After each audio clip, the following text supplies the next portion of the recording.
It was just a matter of time before I was found out.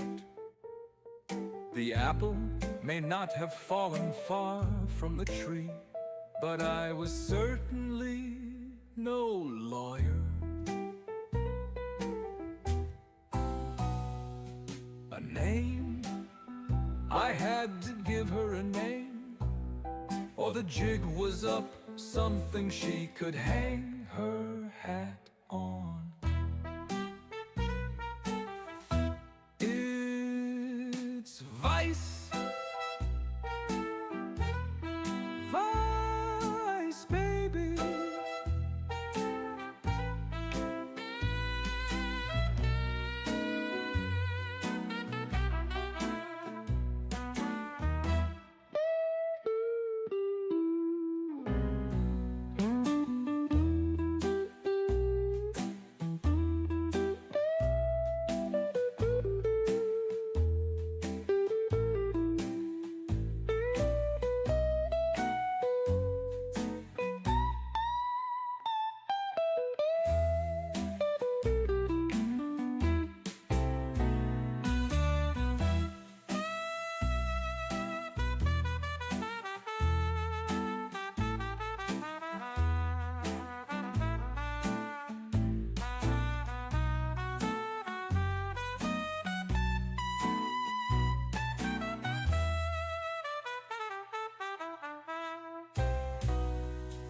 It's Vice, Vice, baby.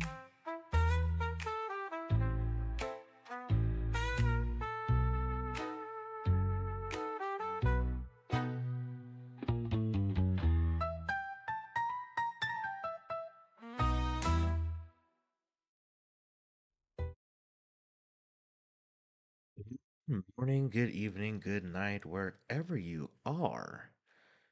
Welcome to another live read session with your boy. Oh, to start us off, Matilda, thank you for the 2 super chat. Appreciate ya. Good morning, 7:12 a.m. from the Netherlands. Appreciate you stopping by. And Alan, how are you doing, sir? Good evening to you. And Nancy, hello, hello. Glad you could join us. It is currently 11:33 p.m. here in beautiful Utah, and I was bored. Did laundry, did all the stuff I needed to do for today, and I said, you know what? Why not read? So, tonight we will be reading Believe Evidence by Megan Fox. Not that one. Megan Fox, the writer, our dear old friend. And I'm kind of happy right now because I found my dad's beanie that I thought I lost. So, everything is good. It's 1:30 a.m. Ooh. Well, glad you're still up.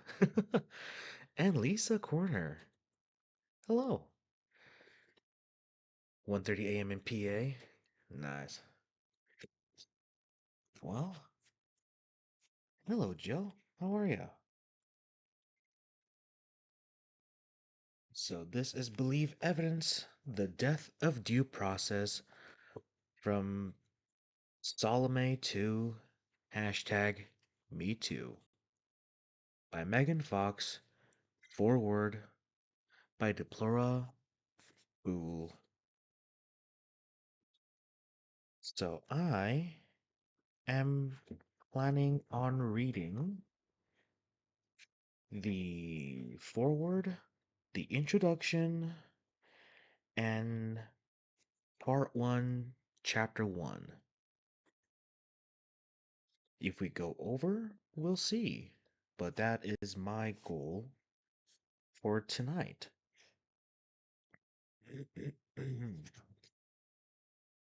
So, yeah, this has a total of 195 pages, including the endnotes. So, without further ado,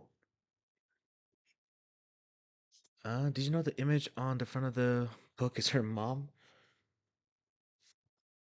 Nope, do not know. But before I forget,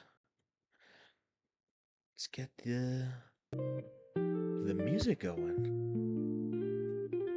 Let me know at any point in time if the music is too loud, and I will adjust it.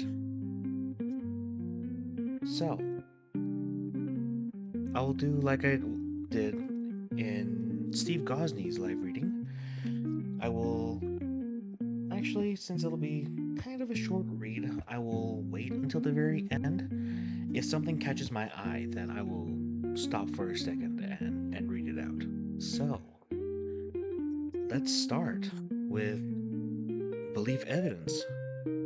The Death of Due Process from Salome to Me Too by Megan Fox, Foreword by Deplora Boole.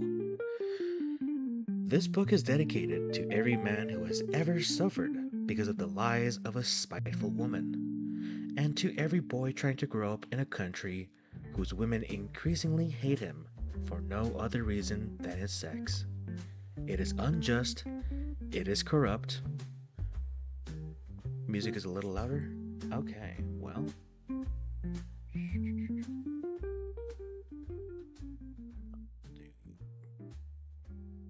Boop, right there. Okay. This book is dedicated to every man who has ever suffered because of the lies of a spiteful woman, and to every boy trying to grow up in a country whose woman increasingly hates him for no other reason than his sex. It is unjust, it is corrupt, and it must not be allowed to go unchallenged. To every husband, father, and son, you deserve to have your innocence defended and due process honored. Foreword. Deplora Boole.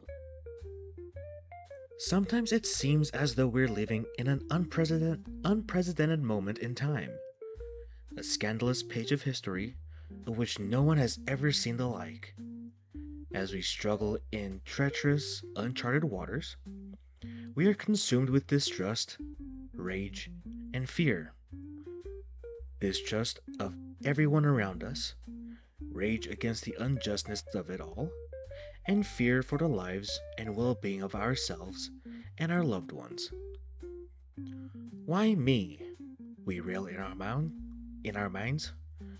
Why must I be cursed to live through such uncivil times? No ready answer comes, while all around us society roils and frails. Roils and frays. Sorry about that. But sometimes, as we flail about on the storm-tossed sea, a ray of light breaks through the darkness, and the lifeline is tossed to us. We cling to it, test its veracity, cautiously trust its strength, then ravenously haul ourselves along its length until our feet rest once more on solid ground. Today, the Me Too movement is the devastating storm, and Belief Evidence is the lifeline. Me Too is the hashtag that launched 1,000 mobs, the weaponized phrase of the internet age. It is the spark that lights the carefully laid tinder of society's sleeper agents. Ordinary people who have been mal-educated and indoctrinated to believe the greatest threat is people who don't think exactly the same way they do. Those are the shock troops who wield social media, broadcast news, and baseball bats to destroy the target. They wreck people's lives without a glimmer of doubt that they are immaculately justified in their actions. They are the mob. I know what you're thinking. You're wondering what kind of people would name their child Deplora Boole. The answer? Of course, is no one. Deplora Boole is obviously a nom de plume, under which I write satire that mocks feminism and fake news.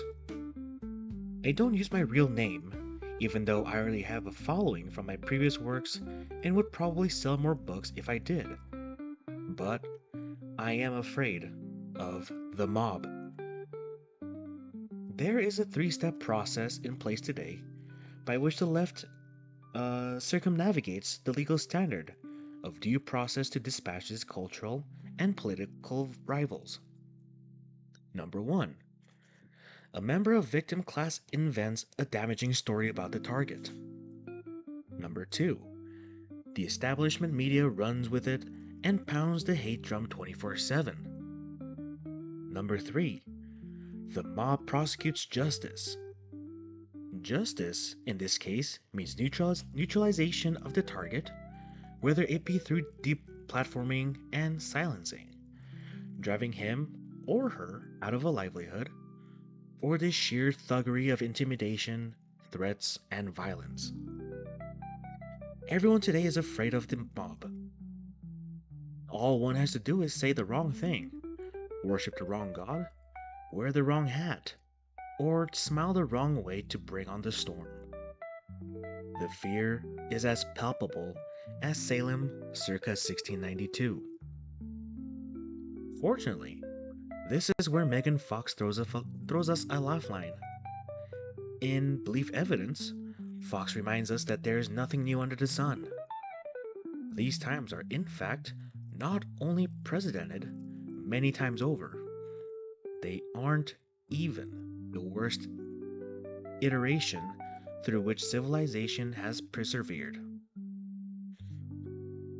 In illustrative detail, backed by thorough research, Fox reminds us that there have been numerous instances of vindictive shrews throughout the ages.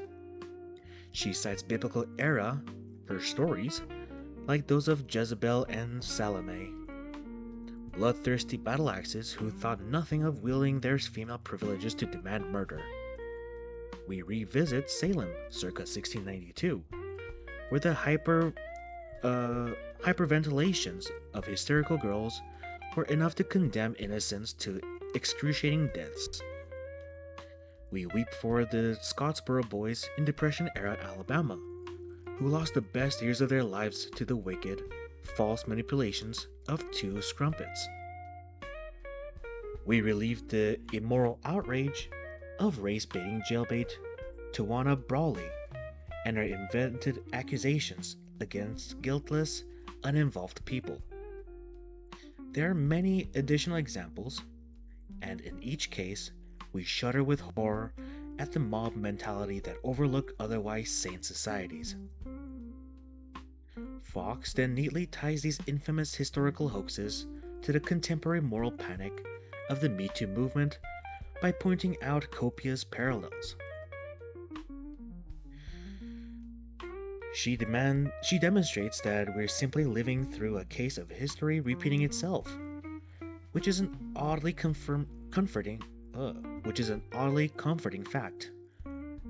With the 2020 vision of hindsight, we are reassured that things have been far worse before, and that at some point this social upheaval too shall pass. Finally, Fox goes one step further and issues sage advice for protecting children from the ravages of puritanical wrath. Her admonitions hail from the same era as the earliest cases presented in this book. That the timeless rules for living a healthful, secure life that were first codified in biblical times still hold the key to happiness today. Fox applies these practical techniques to modern children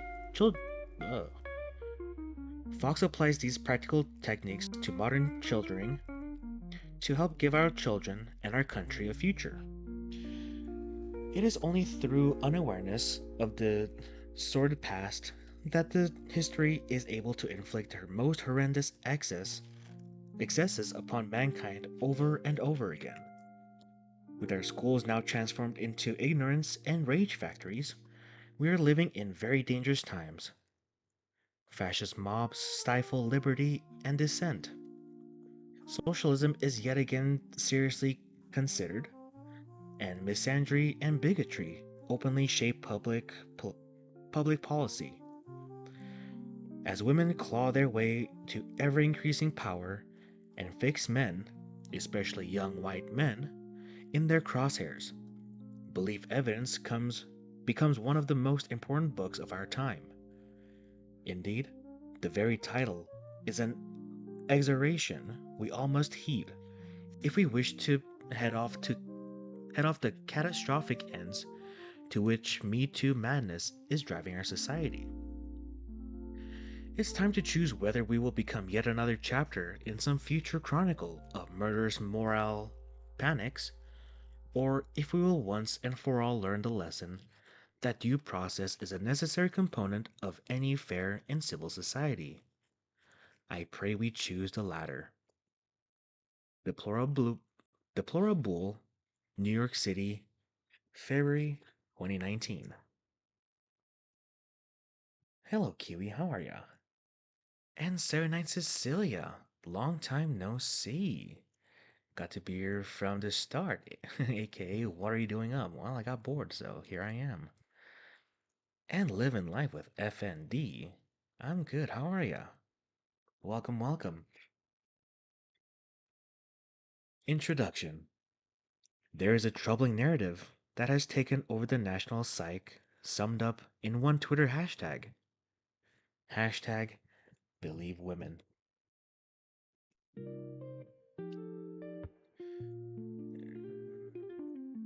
Excuse me, sorry.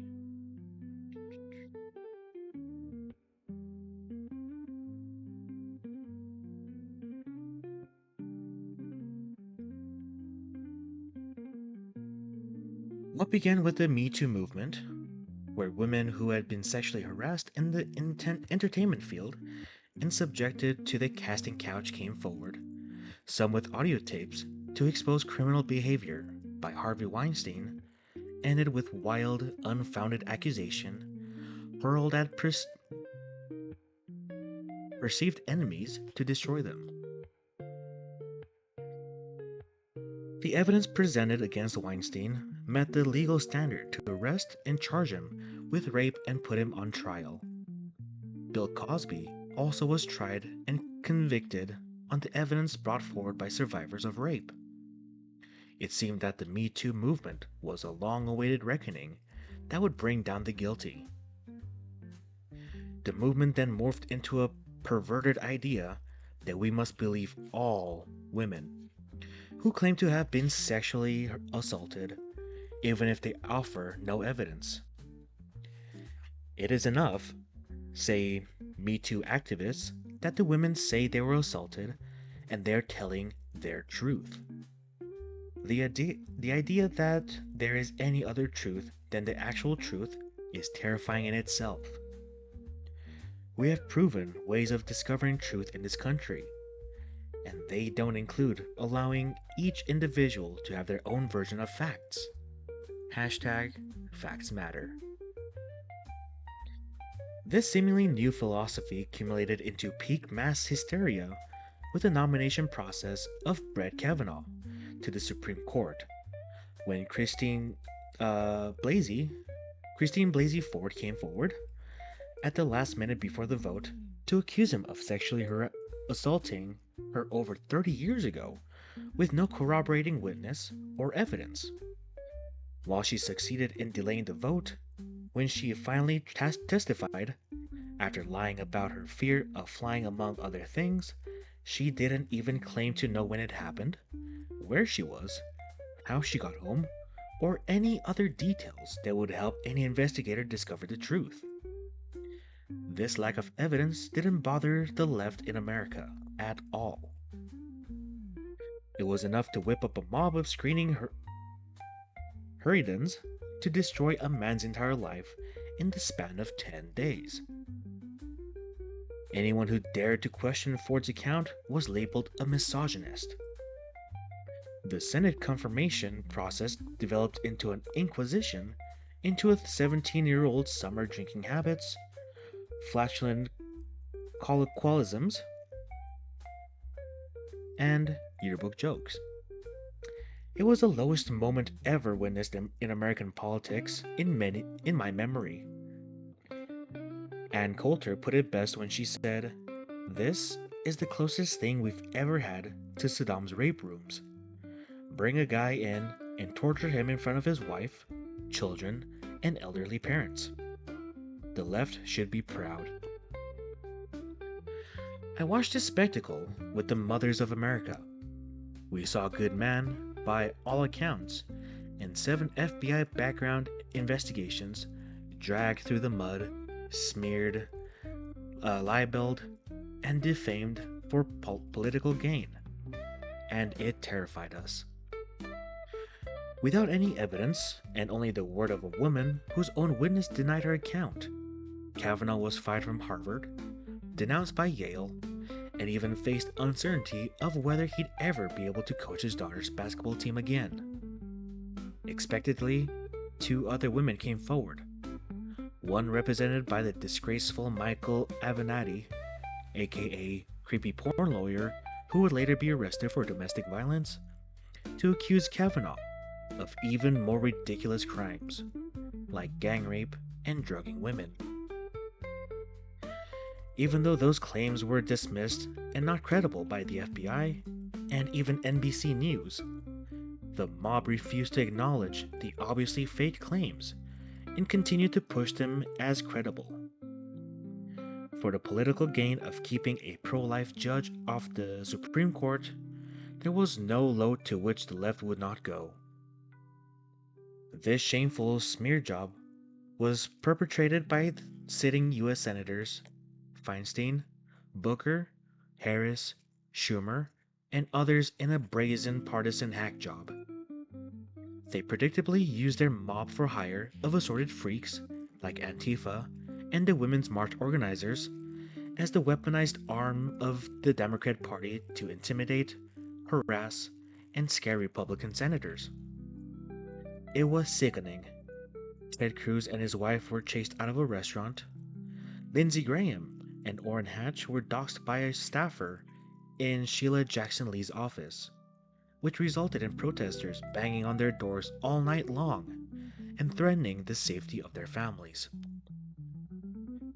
I looked at my son, who was only 4, and began to wonder how in the hell I could protect him from the screeching Gorgon mobs who might come for him one day if he rose too high on the wrong side.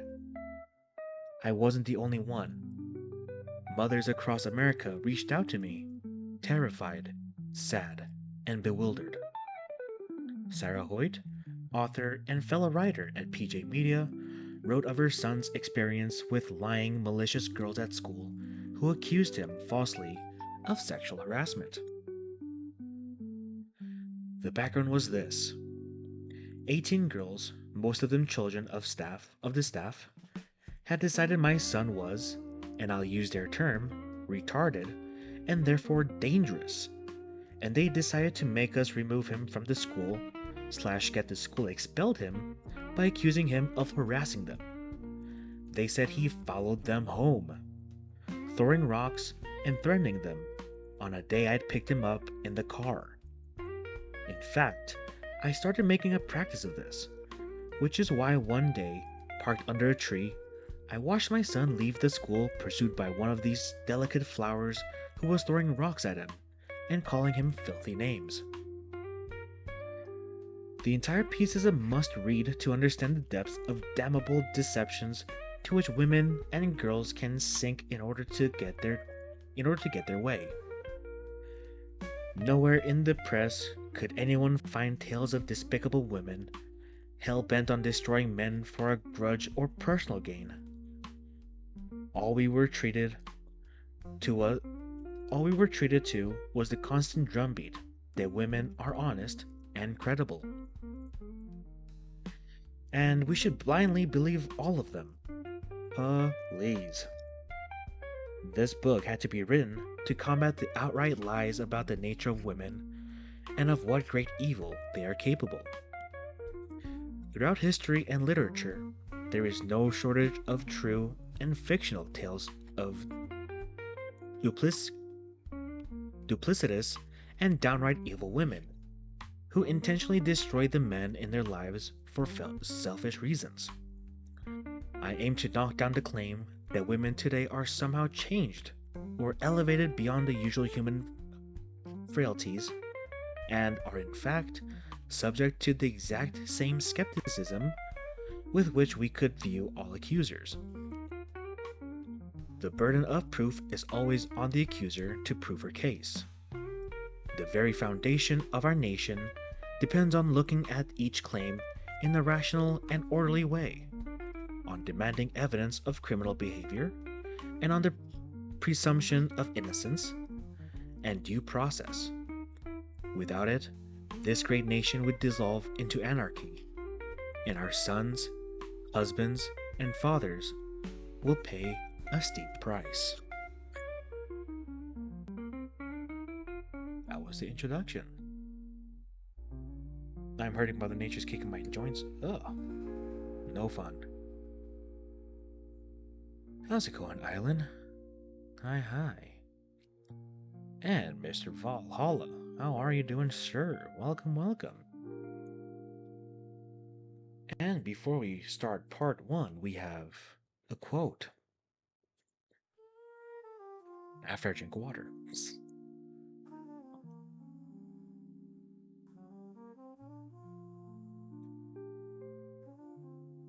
Hello, Mary Jane. Welcome. The liar is no whit better than the thief, and if his mendacity takes the form of slander, he may be worse than most thieves. It puts a premium upon knavery untruthfully to attack an honest man, or even with hysterical exaggeration to assail a bad man with untruth. Theodore Roosevelt. What? Good morning, Mary Jane. Part 1. Hysterical harpies throughout literature and history.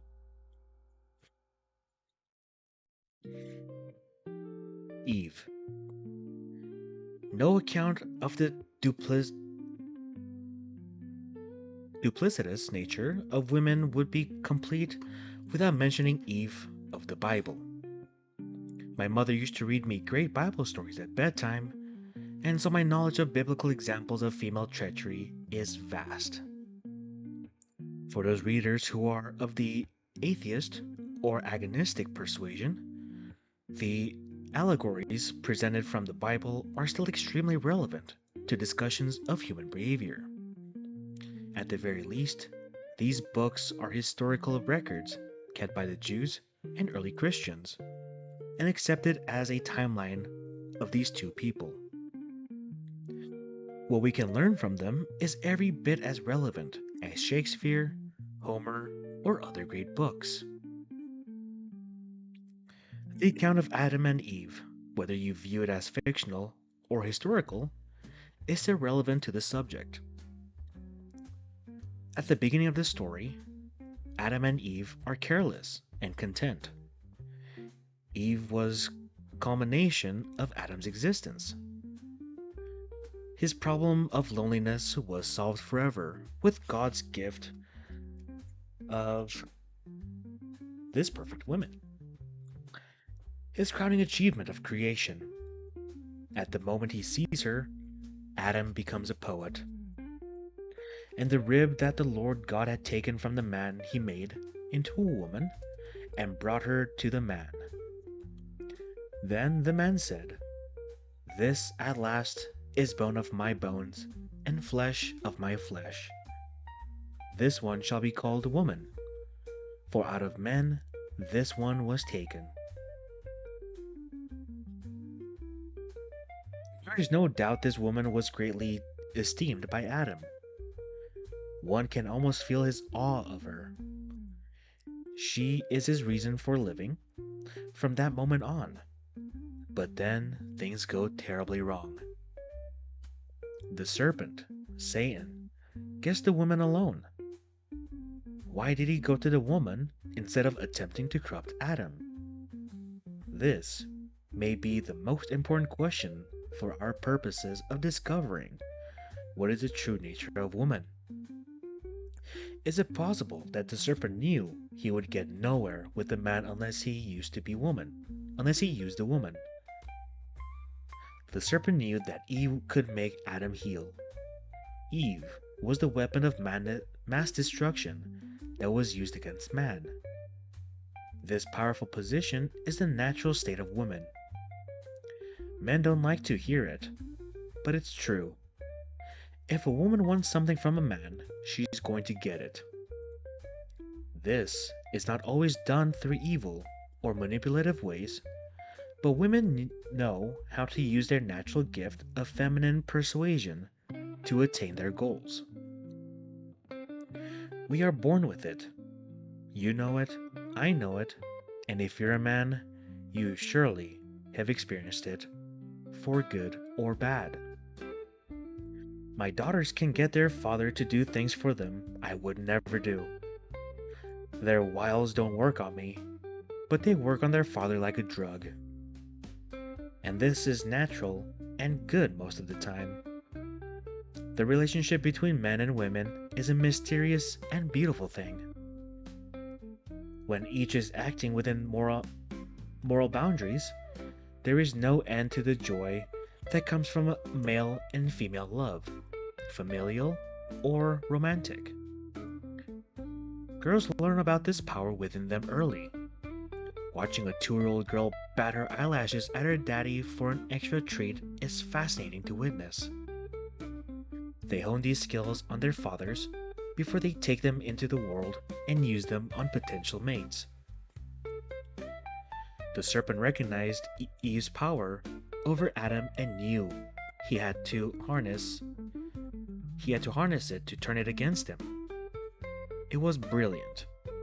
Going to Adam would have been boring. It may have worked, but it wouldn't have the same deep betrayal of drama, or created the rift between the man and woman that this scheme accomplished.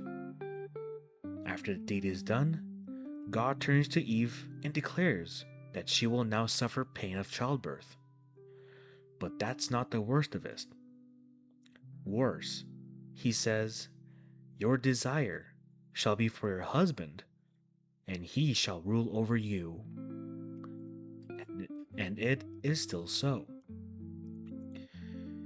Some have called it the battle of the sexes, but it began with the fall of a man that started with Eve. We are now destined to continue that struggle against one another until the end of time. No matter how many achievements women make in a world of men, he shall always rule over us because it was so ordered by God. Or, if you prefer, nature. It is the rage-filled rebellious spirit of women screaming at God for this punishment that we heard on the Supreme Court steps during the Kavanaugh confirmation process. Women have accepted this fact of life, and human sin live much more peacefully with men than those who don't. Radical feminists appear to want to place men underfoot and squash their natural authority in all things. This will never come to pass because it is not the natural state of mankind. They can cry and scream and rage and protest, but it will not change the basic human nature. And it was a woman who brought it to pass through allowing herself to be used by evil to destroy men. Throughout the human history, this scenario repeats over and over again, confirming women's deep resentment of her master and the lengths to which she will go to destroy him.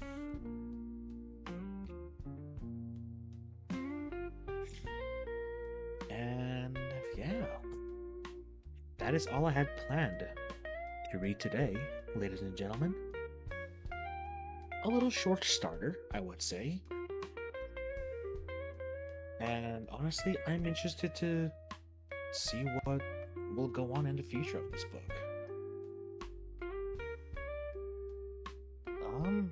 So I will plan on doing This is such a weird take on Genesis. Well, this is, I guess, Megan Fox's interpretation in relation to the Me Too movement that have gone out of spiral.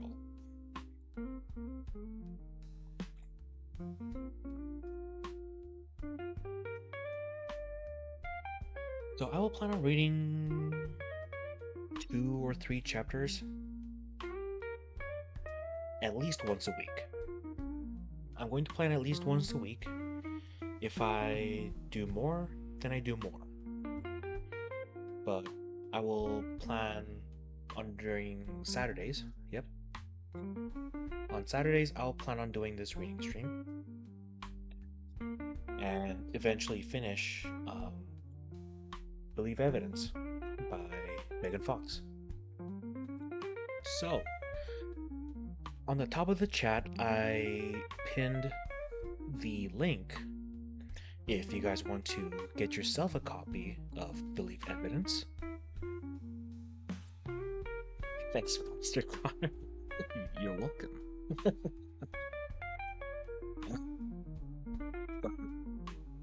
Honestly, I had to pre-read so I don't mess up too much. While reading, it really caught my attention that she took it back so far to the biblical days and find all these stuff. I'm like, showing pretty much where it started.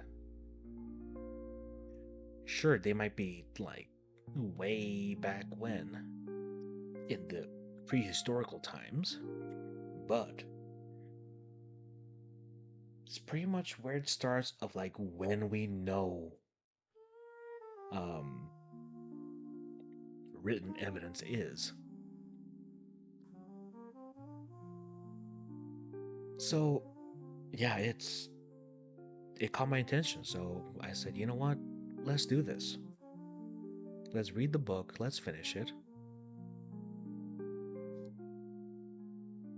and enjoy it, I guess. Yeah, Megan is interesting. Love Megan. I fall into the category of non-religious, and I have thoughts. I like to hear things that makes me want to debate nicely. Yeah, I'm also non-religious. Used to be Mormon, but that was years ago. I'm not anymore. But I do believe that there is something, like a higher power. Not necessarily God, but something or someone. I always forget what that's called. But that's the category I'm in.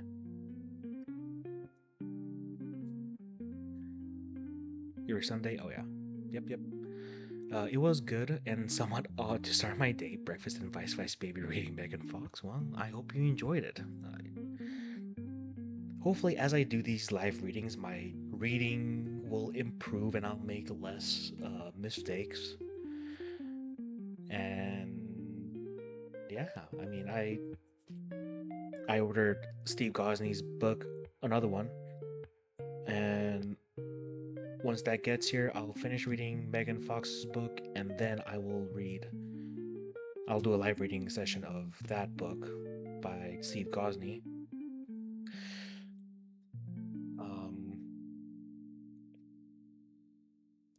What was it called that I ordered? It is...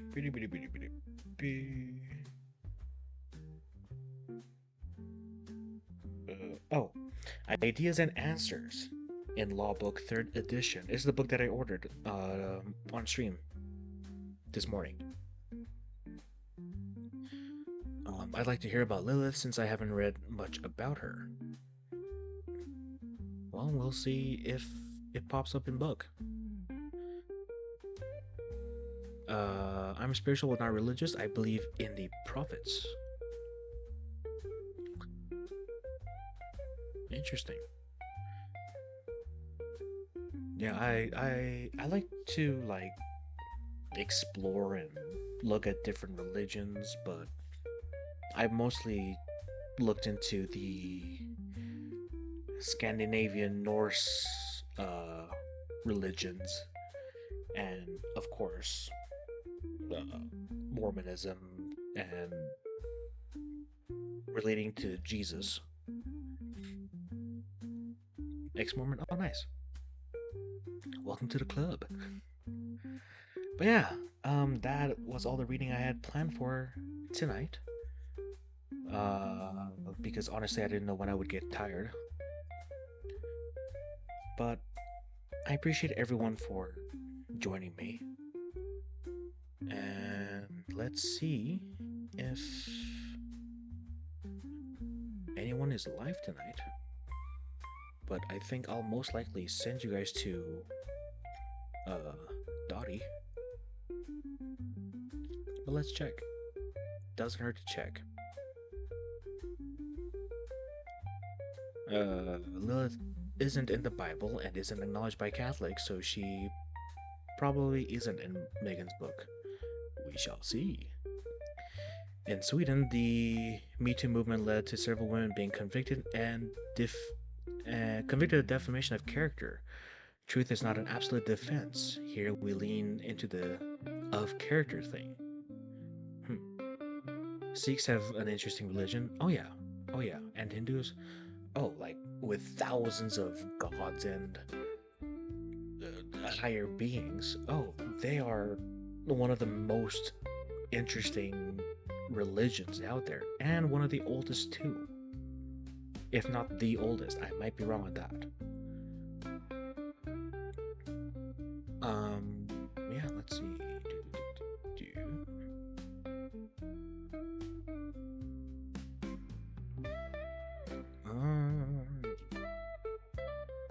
How about this? Yeah.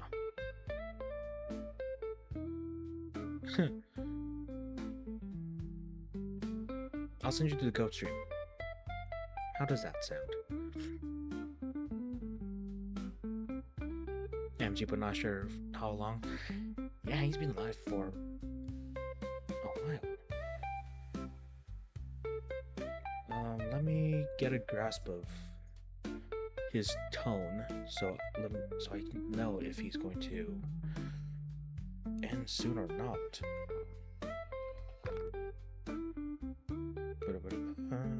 Yeah, let's send you back to MG because that's where I was from. So, where is MG Law? MG Law. There you go.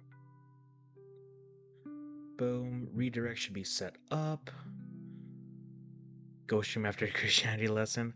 I set up for MG Law because I think he's gonna go for a couple more minutes. So, and I'm sure he'll send you guys to the Go stream if he remembers. So, thank you guys for joining on this part 1 of, technically part 2, but part 1 of Megan Fox's Believe Evidence live reading session. Let me just bloop. There you go. I hope you guys have a good morning, good evening, good night, wherever you are. Stay awesome. Love you guys, and I will see you tomorrow. Well, what time is it? In probably 10 hours. See you guys.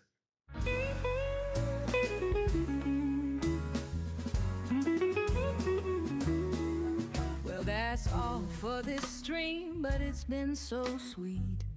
Thanks for hanging with us, it's been a treat. We'll keep it warm, keep it real, take it slow. Catch you next time when the vibes are ready to flow.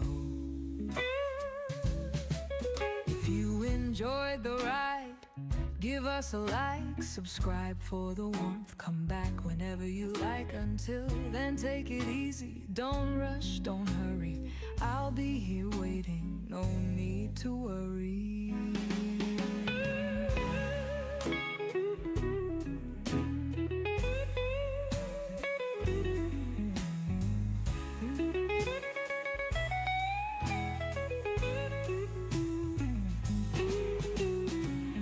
advice, baby, always by your side. Stay cozy, stay calm, let the good times ride.